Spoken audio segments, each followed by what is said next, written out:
Y bueno, primero que nada, en lo que las personas empiezan a conectarse a la transmisión, quiero invitarles a los que ya están conectados a que nos hagan el favor de compartir la transmisión. En este momento estoy yo también compartiendo esta transmisión, así es que les pido de favor, si pueden hacerlo junto conmigo. Vamos a compartir esta transmisión para que pueda llegar a muchas más personas. Y bueno, también quería comentarles que el día de hoy estaremos continuando con nuestra serie El propósito y misión de Jesús en la tierra. Si ustedes recuerdan, hemos estado escuchando las veces que me ha tocado compartir acerca de este tema, ¿verdad? Que es una serie completa de cuál fue la misión de Jesús al venir a esta tierra y obviamente el poder establecer algo nuevo, algo totalmente nuevo, que era el nuevo pacto. Bueno, me están comentando ahí, les pido a las personas de medios si me pueden ayudar a checar, a ver si están muteados los efectos, porque me dicen que se oye un poquito de eco. Entonces, a ver si podemos checar si está muteados ahí los botoncitos rojos de los efectos. Y si están, a lo mejor podemos bajar un poquito el nivel aquí de adentro del edificio, porque probablemente está causando un poquito de eco este sonido. Pero bueno, vamos a continuar con esta serie. El día de hoy estaremos viendo el capítulo número 5, que es, como les comentaba, de la serie El propósito y misión de Jesús en la tierra. Y el tema del episodio, por así llamarlo, del día de hoy, se llama Mucho Más Grande. Y bueno, ahorita ustedes van a poder entender a qué se debe este nombre. Entonces, les invitamos a que compartan esta transmisión. Aquí voy a poner también favor de compartir la transmisión. Y con esto vamos a dar inicio. Bueno, recuerden que es muy importante el hecho de que estamos estudiando el propósito y la misión de Jesús en la tierra. Cuando hablamos de Jesús, estamos hablando a Jesús hombre, el tiempo que estuvo Jesús en esta tierra y cuál era el propósito de que Él estuviera ahí. Generalmente hemos aprendido, se nos ha enseñado que Jesús vino para traer salvación. Y esto es correcto, es totalmente correcto. Jesús vino a traer salvación a la humanidad, pero no era únicamente o no era el objetivo principal de todo esto. El objetivo principal de esto era lo que es el propósito eterno, y el propósito eterno hemos comentado que es el deseo amoroso del Padre, perdón, de darse a conocer a través de su Hijo Jesucristo en la eclesía o en cada uno de nosotros. Así es que, y también podemos saber que durante el tiempo de predicación, si así podemos llamarlo, de Jesús, de lo que más estuvo hablando fue acerca del reino de los cielos o el reino de Dios. ¿Y qué significa un reino? No es el tema ahorita, pero nada más quiero poner un antecedente. El reino de Dios es el gobierno de Dios. Dios quería que quedara establecido el gobierno de Dios en la tierra, y quienes lo llevamos a cabo, quienes tenemos que llevarlo a cabo, somos los hijos de Dios. Así es que la salvación era únicamente un medio para poder entrar al reino, poder ser salvos con vida eterna, pero para poder establecer, que obviamente quedó establecido a través de Jesucristo el reino, pero que nosotros pudiéramos ponerlo en práctica en esta tierra. Les digo, no es el tema del día de hoy, pero sí es muy importante saber que Dios no estaba únicamente pensando en darnos salvación, aunque era obviamente importante para Él por el amor que nos tiene y nos tenía, pero Él quiere que su reino sea extendido por todas las naciones de la tierra, que su gobierno sea establecido. Y un reino tiene como características muchísimas cosas: gobierno, artes, finanzas, absolutamente todo. Si hablamos de un reino, son todas las actividades que corresponden a un reino. Es por eso que los hijos de Dios debemos estar conscientes de esto, saber de esto, conocer los protocolos del reino, conocer en qué consiste la cultura del reino o realmente lo que es el reino de Dios, para que por medio de nosotros este reino quede manifestado aquí en la tierra. Esto únicamente lo comento para tener una claridad. Muy bien, vamos a continuar y nuevamente les pido que compartamos esta transmisión para poder llegar a más personas. Fíjense que vamos a hacer un análisis muy pequeño de la desgracia y del daño que ha causado la religión, hablando de un sistema humano que pretende establecer un vínculo con Dios y no la vida manifiesta de Dios en el ser humano. Cuando nosotros nacemos dentro de un ambiente religioso, que la mayoría nacemos en un ambiente religioso, independientemente de cuál sea la denominación o creencia, es muy fácil amar más a la religión que a las personas. O incluso, en ocasiones, hasta se puede llegar a amar u honrar más a la propia religión que a Dios mismo. A veces por falta de entendimiento, a veces por ignorancia, pero muchas veces por un celo malentendido, creyendo que al honrar la religión estamos honrando a Dios, pero generalmente o todo el tiempo cuando se establece un sistema de creencias en una religión, en un pensamiento humano, en un análisis o una comprensión humana, o querer comprender de una manera humana a Dios, indudablemente se van a estar incurriendo en errores fatales. Les mando un abrazo y saludos a todas las personas que están conectadas en este momento. Les amamos, les extrañamos y bueno, muy pronto sabemos que estaremos de nuevo juntos. Es muy común que dentro de la religión daña a las personas en vez de ser de ayuda para las personas. La religión es elitista. La religión rechaza a lo que no está dentro de lo que ellos consideran que es lo correcto, aun y cuando no sea correcto lo que se está estableciendo por medio de la religión. La religión es excluyente, la religión es crítica, la religión castiga, la religión condena. Entonces todo esto debemos de estar conscientes que es algo que no va de acuerdo a la naturaleza de Dios. Y es por eso que en ocasiones hay gente que se va de las congregaciones, por estos mismos tratos o estas mismas situaciones de cómo se maneja la religión. También, y lo dijimos, generalmente bajo un sistema religioso se ama más a la religión que a las personas. Por eso a las personas a veces se les juzga, se les critica, se les deshonra, a veces incluso públicamente, se les denigra.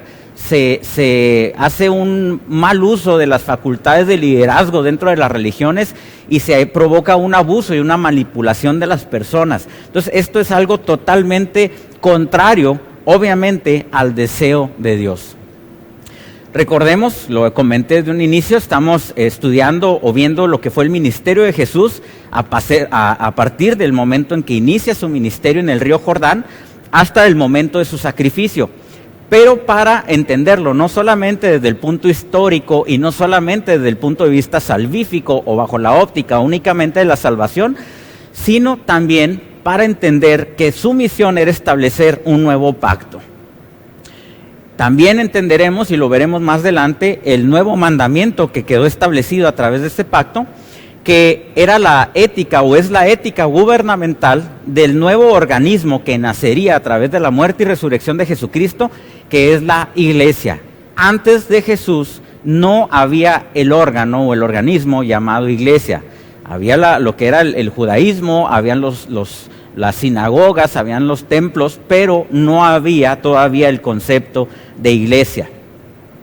También podemos recordar que en el Sermón del Monte Jesús enseñó algo diferente a lo que ya había sido establecido a través del pacto mosaico o el pacto de la ley. Y dentro de la clase anterior escuchábamos que Jesús en este tiempo, ¿verdad?, en el Sermón del Monte les decía: ustedes han oído esto, pero yo les digo esto.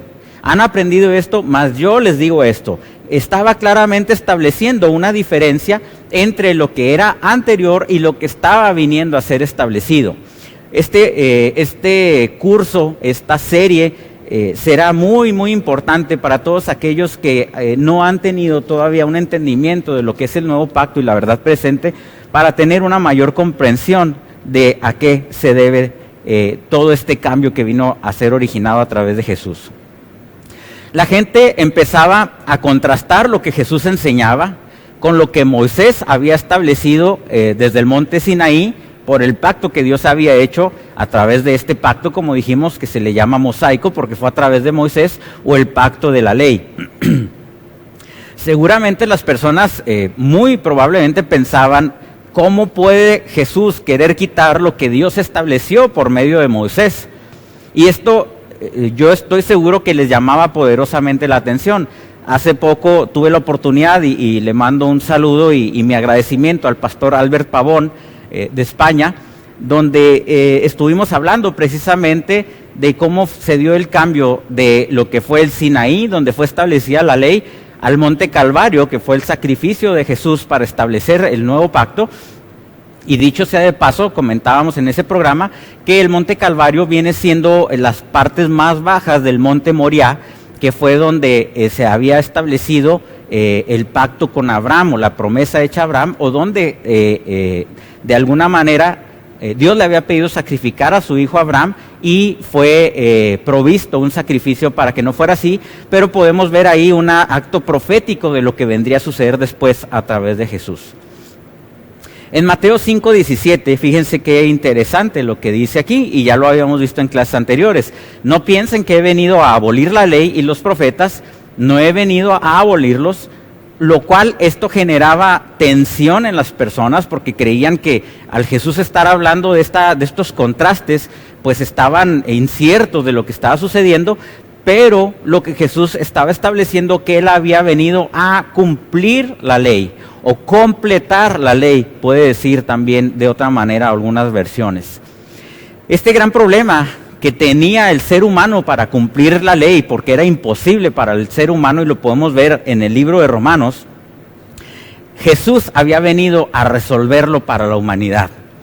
A pesar de que todas estas enseñanzas provocaban ciertos disturbios, provocaban ciertas situaciones de molestia en muchos de los que estaban en ese momento, dice la Biblia que cuando Jesús terminaba de decir estas cosas, la multitud se asombraba de sus enseñanzas, porque Él enseñaba como quien tenía autoridad y no como los maestros de la ley.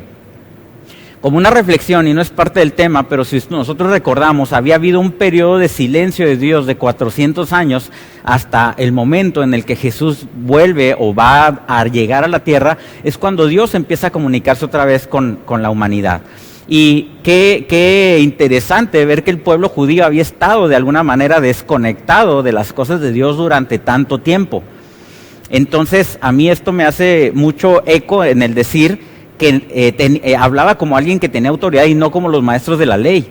Yo en lo personal creo que obviamente la clase sacerdotal en ese tiempo, por esa desconexión que había habido con Dios, había una ausencia de lo que Dios mismo representaba aún con la clase religiosa de ese tiempo. ¿Qué tanta autoridad tenía Jesús realmente como para reemplazar lo que había sido establecido por medio de Moisés? ¿Tenía la autoridad para reemplazar todo lo que representaba el templo de Salomón? Si había algo simbólico sumamente importante dentro del pacto de la ley o del antiguo pacto, obviamente una figura central de todo esto era el templo. ¿Por qué? Porque ahí era donde se presentaban los sacrificios. En el templo, en el lugar santísimo, era donde estaba la presencia de Dios. Y todo esto, todos los simbolismos y las cosas que había dentro del templo, obviamente tenían que ver absolutamente con el pacto de la ley. Entonces, fíjense lo que, vamos a hacer un análisis, pero lo que dice Mateo 12:1, dice de la siguiente manera: por aquel tiempo pasaba Jesús por los sembradíos en sábado, sus discípulos tenían hambre, así que comenzaron a arrancar algunas espigas de trigo y comérselas. Era común que a cada lugar donde Jesús iba, había multitudes, Él atraía a la gente, había multitudes para escucharlo. Pero dentro de esas multitudes también había fariseos y saduceos que siempre trataban de atrapar a Jesús o de hacerlo quedar mal, tratando de, bajo una óptica de la ley, querer ver que Jesús estaba mal en las cosas que estaba haciendo. Y Mateo 12:2 dice lo siguiente: al ver esto los fariseos le dijeron, mira a tus discípulos, están haciendo lo que está prohibido en el sábado o en sábado. Fíjense qué interesante. Estaban estas personas quejándose de hacer cosas el sábado, pero Jesús les contesta. Nosotros sabemos que dentro de la cultura judía y dentro de las creencias judías, el sábado tenía que ser un día de reposo, un día de descanso. En Marcos 2:27, esto es lo que Jesús les contesta. El sábado se hizo para el hombre y no el hombre para el sábado. Sin embargo, la religión confunde tanto las cosas que le da más importancia a la religión, a las leyes mismas, en vez de interpretar para qué fueron hechas y por qué fueron hechas. Y aparte, no logran entender el cambio que vino a establecer Jesús a través del nuevo pacto. En otras palabras, Jesús les estaba diciendo, ustedes no han entendido nada. Ustedes creen que Dios ama más a su ley, o que Dios lo que más le importa es la ley y bajo de la ley están los hombres. Y no, aún incluso la ley fue creada para poder tener una guía o un ayo para la humanidad. Yo creo, y lo hablo a título personal, que aún la misma ley fue establecida por gracia, porque en ese tiempo había un desorden total y un caos total, y Dios tuvo que establecer una legislación para que hubiera algo de paz y tranquilidad en la humanidad. Y este no era el punto más importante. El punto más importante era para evidenciar que el hombre era incapaz de justificarse a sí mismo y que era necesaria la gracia de Dios y la justificación por medio de Dios para poder llegar a la condición o a la naturaleza divina que fue impartida en nosotros a través de Jesucristo. Entonces, la religión siempre va a priorizar o le va a dar mucho más importante a la ley que incluso a la gente misma. Esta es la esencia del legalismo, y por esta razón se ha alejado tanta gente de las congregaciones, porque en vez de tomar la importancia real en el sentido de que alguien que ha venido a Cristo se ha convertido en un hijo de Dios, alguien con la misma naturaleza divina, el liderazgo religioso y legalista va a estar golpeando y va a estar lastimando a ese cuerpo que es el cuerpo de Cristo. Esto es algo tremendo, pero debemos de entenderlo, porque cuando no hay un entendimiento correcto, no se da cuenta el liderazgo de una congregación que lo que está haciendo es tratando con la esposa de Cristo, que está tratando con los hijos de Dios, y que alguien que está siendo puesto para edificación y enseñanza de los hijos de Dios no puede estar lastimando a los hijos de Dios. Su función es capacitar, edificar y ayudar al entendimiento de cuál es el propósito eterno para que sea cumplido a través de nosotros. Para el legalismo siempre serán más importantes las leyes que la misma gente.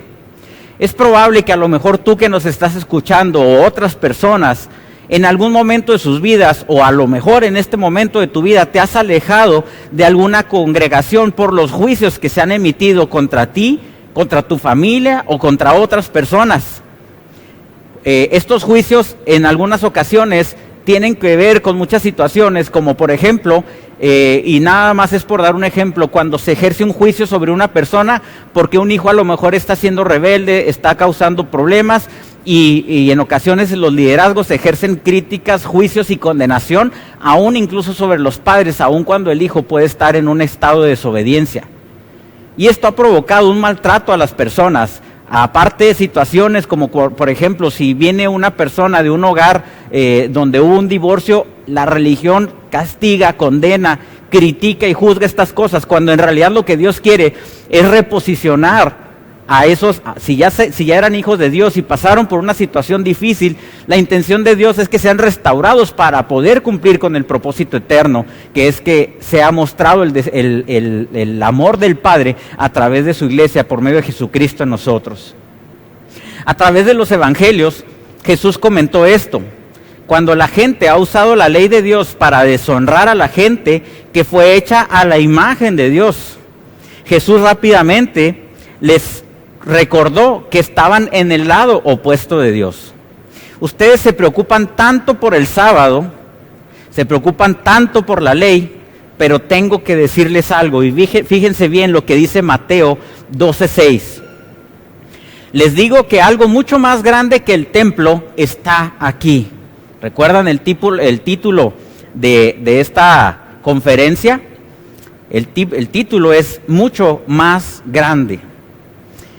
¿Qué tiene que ver esto cuando en los evangelios se establece que Jesús dijo, les digo que algo mucho más grande que el templo está aquí? Yo creo que ustedes saben a qué se refería Jesús, o mejor dicho, a quién se refería Jesús. Decir que era mayor que el templo para ellos podría resultar algo arrogante, podría resultar locura, e incluso, que sería lo más grave para ellos, esto representaba una blasfemia, una herejía, estar hablando mal en contra de Dios mismo. Nada podía ser más grande que el templo y mucho menos una persona. Están pasando en este momento algunas imágenes del templo y ustedes podrán ver al momento que vayan viendo algunas de las imágenes que todo lo que es la edificación del templo, eso era una parte del templo. Aparte había un muro alrededor de todas las instalaciones que representaban el templo y ahorita voy a hablar un poco más acerca de eso. El decir que él era mayor al templo no solo era traicionar al templo, bajo el concepto judío en ese momento era traicionar a la nación misma, era traicionar a Dios mismo, porque por medio del templo era que se cumplía el aspecto básico de la ley para poder lograr un perdón de los pecados para la humanidad. Entonces, el estar criticando el templo era como estar juzgando la manera en la que Dios, de alguna manera, había establecido un sistema de perdón para la humanidad, que sabíamos que era temporal porque se tenía que estar repitiendo. Era tan importante el templo en ese tiempo para el judaísmo que la gente era capaz de dar su vida misma para defender al templo. 7 años después de la muerte de Jesús, en el año 40, y ahora vamos a ver un poquito de aspectos históricos, el emperador Cayo César, mejor conocido como Calígula, quería poner una estatua de él dentro del templo judío. Él había hecho ya, había metido su imagen en algunas sinagogas de algunas regiones, y no solo esto, incluso de los dioses mismos de los romanos, había mandado decapitar las estatuas y había puesto una imagen de él porque él se estaba proclamando como Dios. Entonces, imagínense ustedes qué repugnante para la cultura judía, para la religión judía, el pensar y qué herejía tan grande era que Calígula quisiera poner una estatua de él dentro del templo. Esto era algo totalmente imperdonable. En ese entonces, el procurador de Siria, Petronio, fue enviado con 2 legiones romanas para llevar a cabo esta tarea. Cuando éste llegó a Acco, fue recibido por una delegación muy numerosa de judíos de toda Israel. Es importante mencionar que 4 años antes de estos acontecimientos había iniciado una rebelión de muchos judíos en contra del gobierno del Imperio Romano, donde ellos querían liberarse de este asedio o de este Imperio Romano. ¿Qué fue lo que dijeron estas personas cuando se encontraron con este procurador de Siria, Petronio? Le dijeron que estaba prohibido hacer imágenes de ídolos y mucho más, ponerlas dentro del templo. A lo que él le respondió: ¿están preparados para una guerra con el emperador? Era tan fuerte el celo, tan convencidos que estaban los judíos de la importancia de su templo, que estaban dispuestos a dar su vida misma para defenderlo. Ellos le contestaron: si el emperador insiste, deberá matar primero a toda la nación judía. Estoy hablando de esto porque yo quiero que ustedes dimensionen cómo es posible o cómo reaccionaron los judíos, sobre todo los religiosos de esa época, cuando Jesús les dijo que él era mayor que el templo. Esto era algo imperdonable que alguien pudiera decir esto. Toda una nación completa estaba dispuesta a dar su vida por una situación donde un gobernante romano quería meter una estatua dentro del templo. Todos estaban dispuestos a sacrificar sus vidas para evitar esta gran ofensa.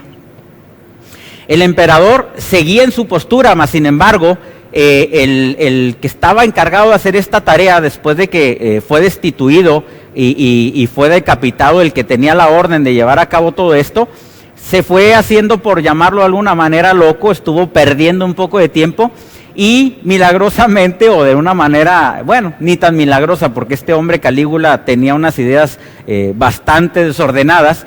En el año 41 hubo una conspiración en contra de Calígula y este fue asesinado por su guardia imperial.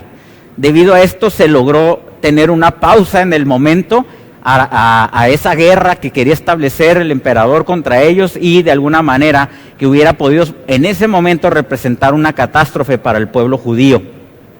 En su lugar, el que ocupó el lugar de este emperador fue el emperador romano Claudio, quien fue más benevolente con los judíos. En Mateo 12:6, les vuelvo a repetir, Jesús había establecido: les digo que algo más grande que el templo está aquí. Qué impresionantes palabras de Jesús. Este era el segundo templo, el de Herodes. Recordemos que el primer templo fue el de Salomón. Había un tabernáculo que eran tiendas donde era el de Moisés, pero el primer templo establecido de una manera sólida fue el que fue hecho por Salomón, pero este fue destruido por los babilonios en el año 587 a.C. Después de ser destruido por los babilonios, se construyó un segundo templo en el año 515 a.C., pero este templo era mucho más modesto. Pero este templo después fue reconstruido y los historiadores dicen que prácticamente fue derribado para prácticamente hacerlo nuevo, aun y cuando se seguía considerando el segundo templo, y fue ampliado por Herodes. Esto sucedió alrededor, o empezaron estas situaciones alrededor de entre los años 15 y 20 antes del nacimiento de Jesús. Esto yo no sé ustedes, a mí me resultó algo impresionante. La superficie que ocupaba el nuevo edificio o el territorio que ocupaba este nuevo templo, el nuevo de Herodes, la reconstrucción del templo que hizo Herodes, representaba una explanada de 500 metros de largo por 300 metros de ancho. Yo no sé si usted puede dimensionar estas cantidades, pero estaríamos hablando que aquí en nuestra ciudad, en Delicias, yo sé que en otros lugares puede haber distancias mucho más grandes, pero una cuadra, una manzana de población, de casas, normalmente aquí mide alrededor de 100 metros por 100 metros. Estaríamos hablando que serían 5 cuadras de largo por 3 cuadras de ancho. Esa era la dimensión que tenía el templo de Israel. Es algo verdaderamente impresionante. Era algo totalmente majestuoso, incluso se llega a decir que este templo, el templo de Herodes, era 3 veces más grande que el templo de Salomón, que nosotros sabemos que la Escritura habla de una majestuosidad del templo de Salomón. Este templo contaba con cerca de 1 millón de toneladas de piedra para su construcción. Cada hilera de los muros contenía entre 800 y 1000 monolitos o rocas gigantes de 4,5 toneladas cada una. Esto es algo que era algo impresionante, era un edificio obviamente a prueba de todo, de terremotos, de cualquier cosa. Yo quiero pensar y estoy seguro que la gente de ese tiempo creían y pensaban que ese edificio era algo indestructible, era algo majestuoso y con una gran resistencia. Pero Jesús les dijo que Él era mayor que el templo. En Marcos 13:1 dice lo siguiente: cuando salía Jesús del templo, le dijo uno de sus discípulos: mira, maestro, qué piedras, refiriéndose yo creo a estos grandes monolitos, a estas grandes rocas que habían sido talladas y esculpidas para lograr hacer las murallas del templo y todo lo que en él había. Mira, maestro, qué piedras, qué edificios. Era algo totalmente impresionante. Yo creo que cualquiera de nosotros que hubiéramos tenido la oportunidad de haber visto ese templo, seguramente hubiéramos quedado con la boca abierta como ellos lo hicieron. Yo no sé si a usted le ha tocado estar bajo obras arquitectónicas impresionantes y uno se queda con la boca abierta, se queda uno totalmente impresionado. Yo creo que haber visto este templo tuvo que haber sido algo increíble. Seguramente nos preguntaríamos, ¿cómo hicieron esto? Sin tener la tecnología que tenemos hoy en día para poder mover todo lo que tuvieron que mover, cómo tallar todas estas piedras, cómo hacer todo esto. Esto tuvo que haber sido algo totalmente impresionante. Dicho sea de paso, aun y cuando las obras empezaron en el 19 o 20 antes de Cristo, se dice que la culminación total del templo y todas sus murallas se llevaron a cabo hasta el año 60 y tantos después de Cristo. Obviamente cuando Jesús estaba en la tierra ya estaba todo lo que era el templo y gran parte de todo lo que era su construcción. Seguramente los discípulos estaban impresionados de todo esto, pero fíjense lo que Jesús les contestó en Marcos 13:2. ¿Ven esos grandes edificios? Contestó Jesús, no quedará piedra sobre piedra, todo será derribado. ¿Acaso sería fácil esto de creer para sus discípulos? Después de ver esta majestuosidad, de ver los muros tan grandes, las cosas tan fuertes, y ahí estamos viendo algunas imágenes que pronto haré mención más adelante de ellas, de algunas de las piedras que eran parte de los muros y quedaron sobre el valle, derribadas completamente, como dijo Jesús, que no quedaría piedra sobre piedra, es decir, dando a entender que hubiera una edificación y que todo esto sería derribado.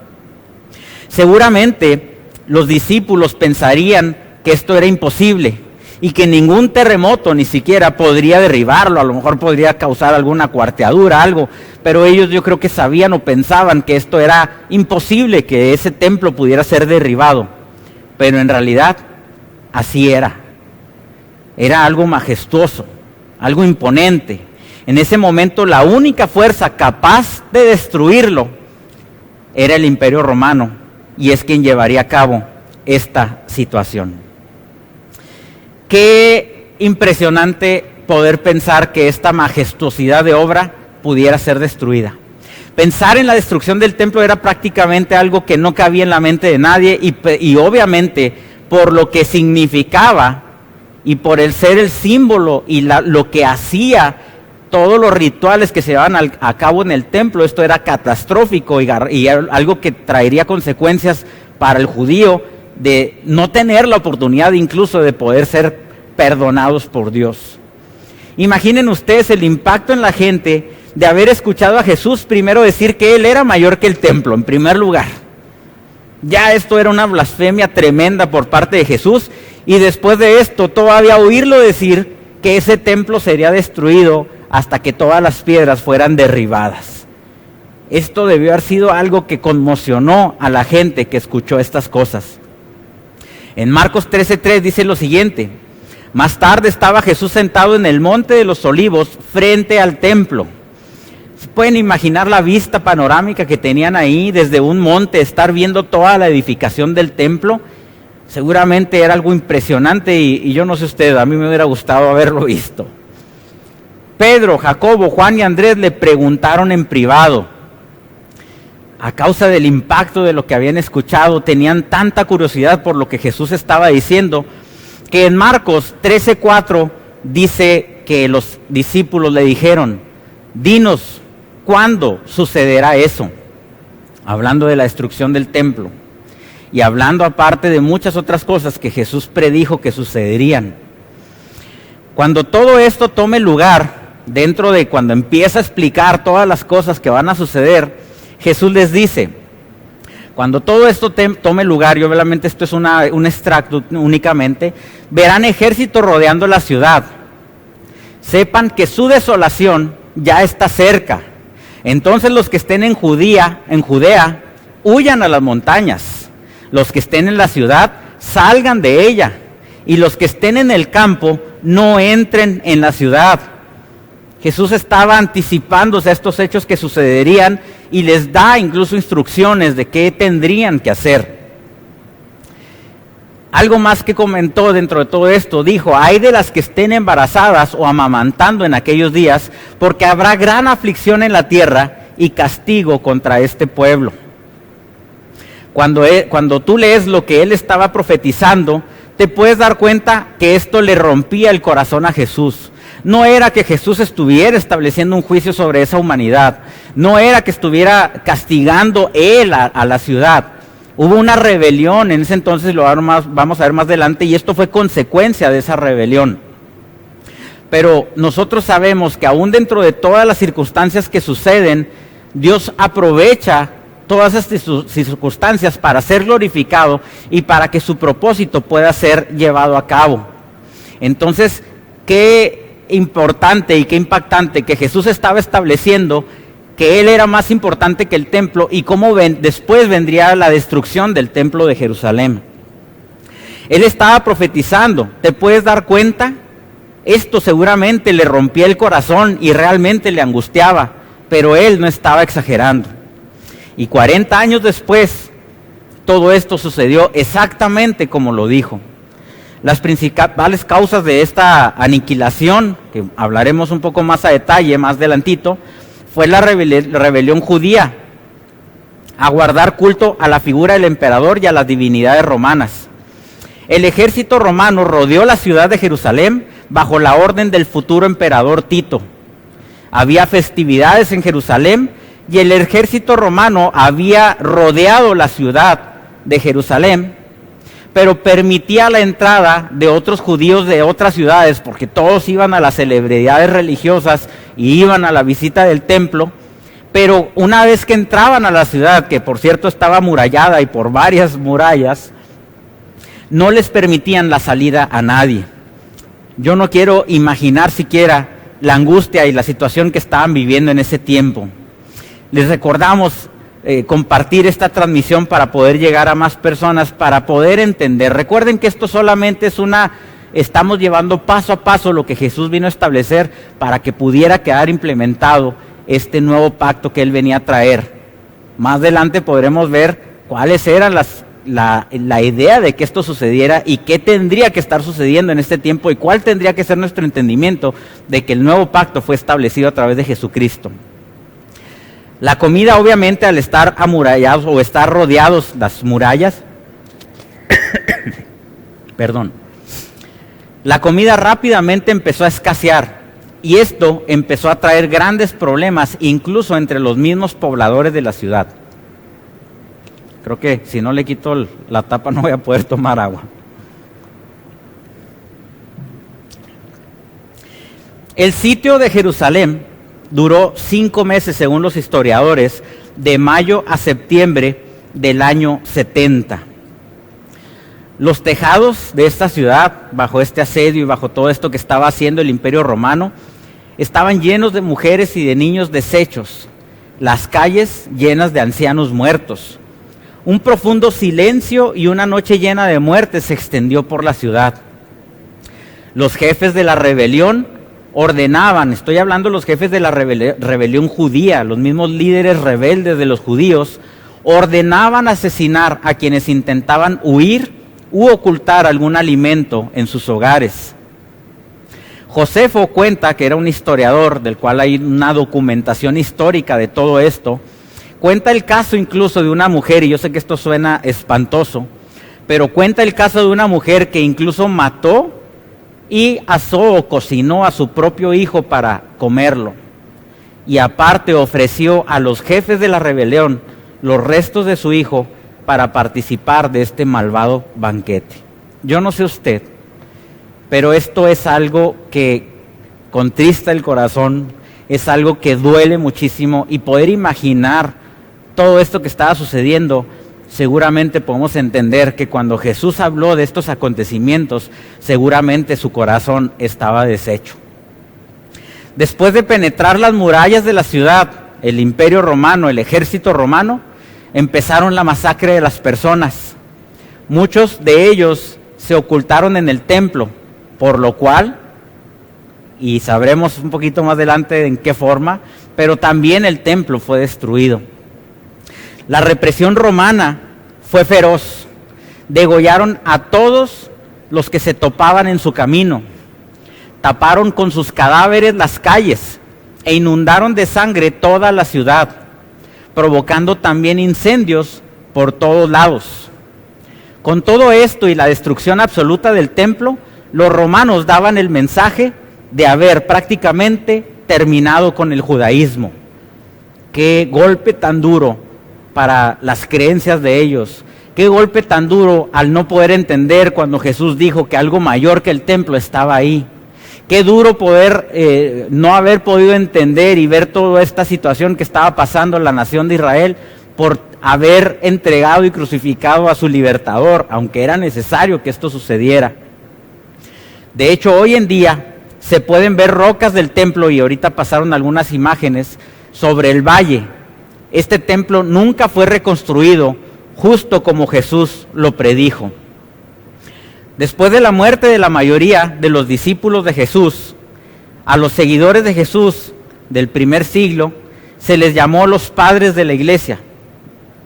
Y estos dijeron, todo lo que dijo Jesús se cumplió, a pesar de ser algo inimaginable, esto sucedió.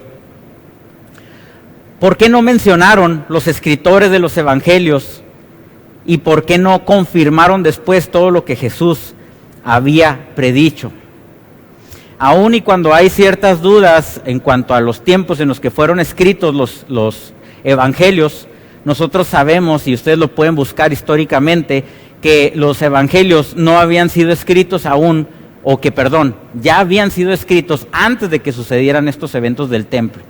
En el único que se tenía o se tiene ciertas dudas de si fue escrito después del año 70 era el libro de Juan, pero la mayoría de los conocedores están convencidos de que aún el libro de Juan había sido escrito antes de que estas cosas sucedieran.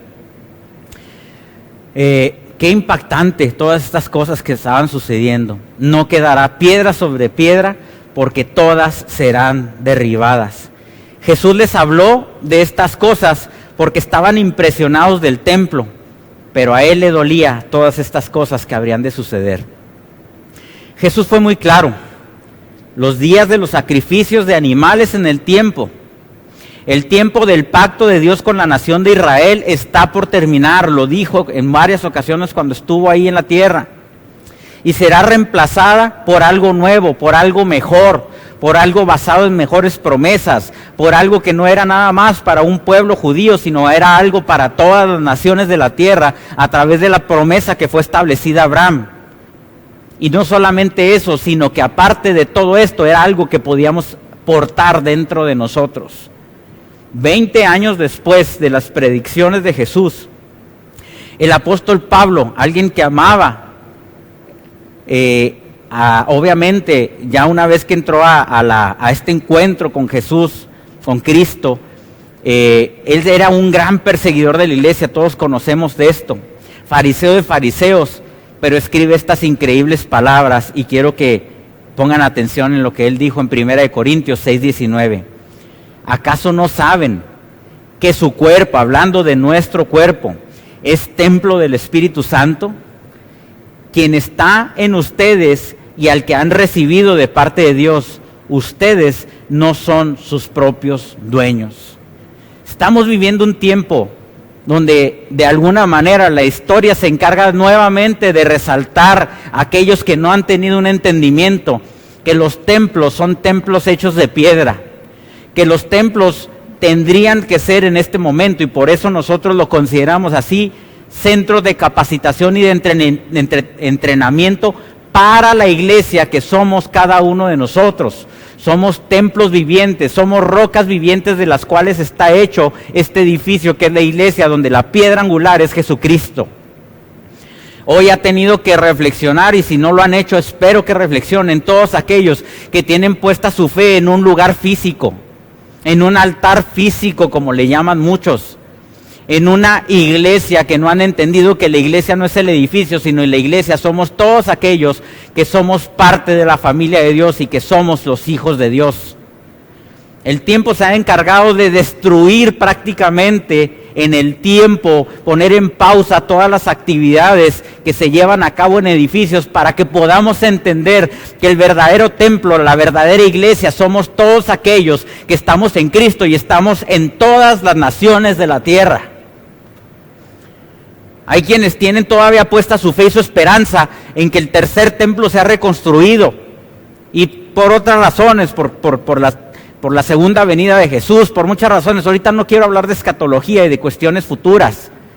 Muchas de las cosas que muchos interpretan que habrían de suceder fueron cosas que fueron profetizadas por Jesús y que dijo, no pasará una generación en que acontezca esto, incluido la destrucción del templo, y fue algo que ya sucedió. No estoy diciendo que no falten hechos de suceder y estamos a la expectativa de algunas cosas, claro que sí, pero sería una falta tremenda de interpretación el no saber que muchas cosas sí tuvieron ya un cumplimiento. A través de Jesucristo lo sagrado había cambiado. Los templos sagrados, los objetos sagrados del templo ya no eran más sagrados.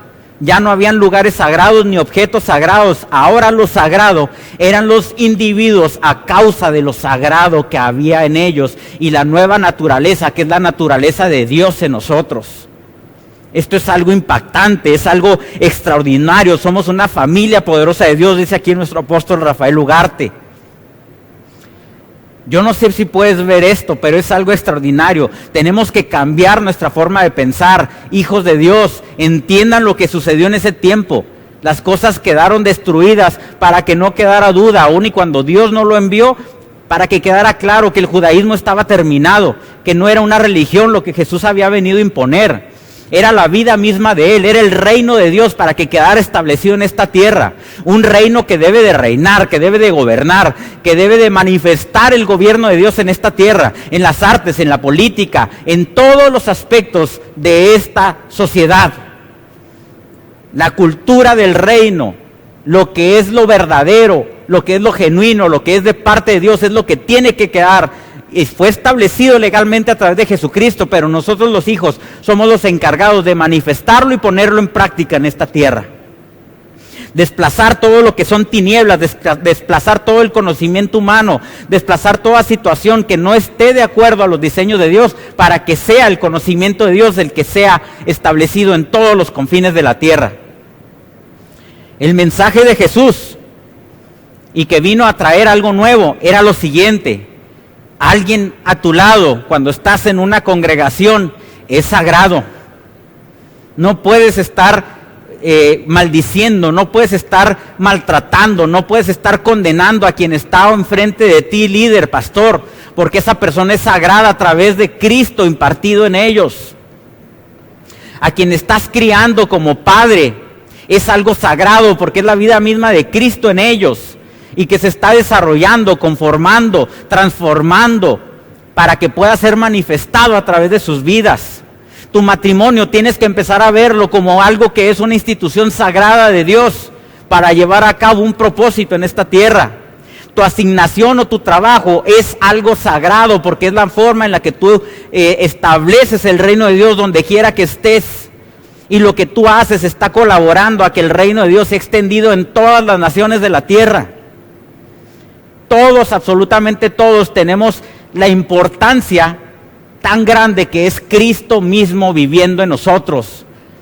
No podemos descalificar, no podemos juzgar. No estoy diciendo que aprobemos lo que podamos estar haciendo mal, pero sí estoy diciendo que la persona ha sido justificada, perfeccionada y santificada a través de Jesucristo, aun cuando pueda seguir cometiendo ciertos errores. Y no estoy diciendo, para que no se malentienda, que nosotros dejamos pasar o que permitimos o que estamos de acuerdo con las cosas que se hagan mal. No, nuestro Padre no aprueba cosas en nosotros, pero eso no hace que nos descalifique o que nos quite nuestra salvación, porque la salvación fue establecida por Jesucristo, para que nunca pudieras perderla, porque si fuera por tus propios méritos, absolutamente ninguna persona podría ser salva, justificada, perfeccionada, ni santificada por sus propios medios.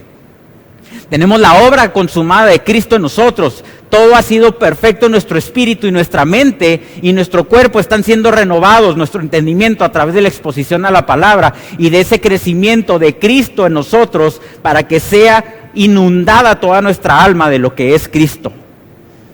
Qué importante es saber que debemos ser ministros competentes de este nuevo pacto, que debemos ser ministros que no estamos tratando con cualquier persona, estamos tratando con los hijos de Dios. Hablábamos el miércoles pasado durante la clase que tenemos que ser doctos, tenemos que ser expertos en la palabra de justicia, tenemos que ser expertos en lo que es el reino de Dios para poder entender el propósito eterno de Dios.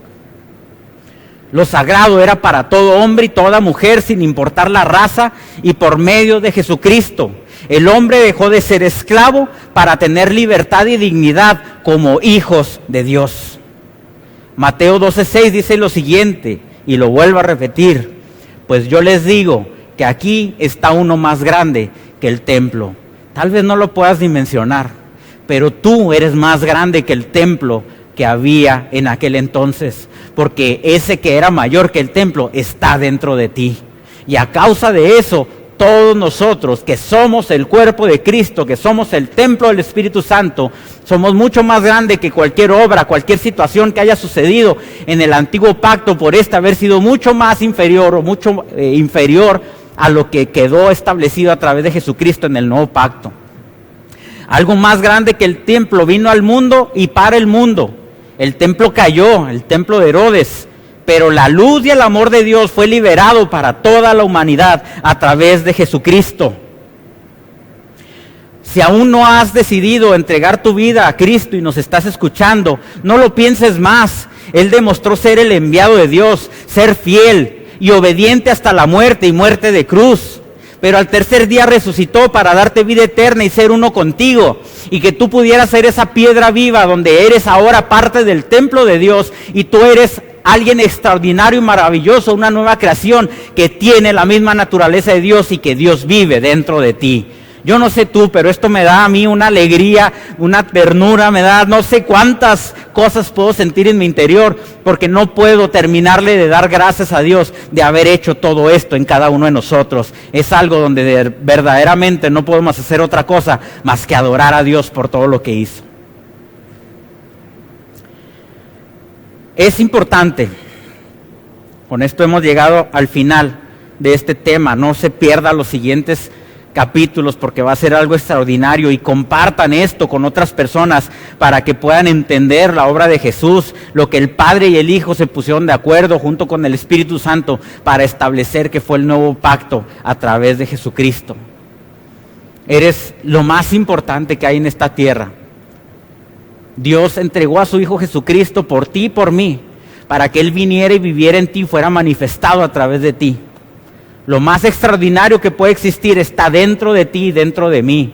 Somos manifestantes de Cristo en esta tierra. No somos una eclesía que estamos esperando de nada más de una manera paciente o algunos de una manera desesperada de que Jesús venga nuevamente. No, estamos aquí por el entendimiento que tenemos en Cristo, por el entendimiento que tenemos que somos los hijos de Dios, que somos aquellos que somos la raza gobernante, que somos las personas que Dios ha establecido para establecer su gobierno en esta tierra o para manifestarlo porque fue establecido a través de Jesucristo. Somos manifestantes de su poder, somos manifestantes de su gobierno, de su reino. Empieza a ver las cosas de una manera diferente. Ninguno es pequeño en el reino de Dios porque es Cristo mismo quien habita en cada uno de ustedes. Es momento que veas las cosas de una manera diferente. Es momento que derribes esos muros de la religión que te tenían atado. Ese templo imaginario que había en ti, esas 4 paredes, ahora tienen que ser solamente centros de entrenamiento para que nosotros podamos entender estas verdades y llevar a cabo el propósito eterno. Yo quiero demostrarte a través de todas estas enseñanzas que vamos a estar teniendo, basados bíblicamente en la obra redentiva de Cristo, para que el nuevo pacto quedara establecido y esta verdad presente pueda correr en todas las naciones de la tierra, para que el reino de Dios sea manifestado en todo lugar. Con esto terminamos este capítulo mucho más grande. Y vamos a continuar, después estaremos teniendo la oportunidad de ver otras cosas, pero quiero recordarte de algunos eventos importantes que están por suceder. Recuerden que el 12 y 13 de este mes tenemos el Congreso de Mujeres, donde estará participando el apóstol Lucas Márquez y su esposa Ana María, así como también el apóstol Rafael Ugarte y su esposa Rosy. Estarán compartiendo con nosotros temas extraordinarios. Es un congreso enfocado a las mujeres, pero como será transmitido por redes sociales, hombres, tendremos la oportunidad de escuchar todas estas maravillas que Dios había dispuesto desde la eternidad. No se lo pierdan, estén pendientes de estas transmisiones para que puedan tener esta información. Estaremos dando más información en nuestra página de Agua Viva para las Naciones. Si no le has dado like a nuestra página web para las Naciones, hazlo para que puedas recibir notificaciones de cuando transmitimos en vivo. También quiero agradecerles a todas aquellas personas que han estado sembrando, que nos han estado llamando para ponerse en contacto con nosotros, para ver de qué manera hacer llegar estas siembras. Yo creo en lo que la Escritura establece y yo creo y sé que lo que ustedes han sembrado en el reino será multiplicado y tendrán una cosecha sobreabundante de lo que ustedes han sembrado. A todas aquellas personas que se han comunicado por nosotros, por medio de algún mensaje, para hacer llegar también alguna siembra, alguna semilla a este lugar, les agradecemos enormemente la disposición en su corazón para poder compartir con nosotros esa semilla que está siendo utilizada para el avance del reino. Recuerden nuestras actividades, martes a las 7 p.m. hora del Pacífico, también el miércoles 12:30 a 1:30 del mediodía. Y bueno, estén pendientes de todas las actividades que tendremos. Estamos muy contentos de poder estar conectados con ustedes, familia, en este tiempo. Les mandamos un abrazo gordo de parte del apóstol Rafael, de toda la familia pastoral, de cada una de nuestras esposas, de mis padres. Les mandamos un fuerte abrazo, un gordo abrazo.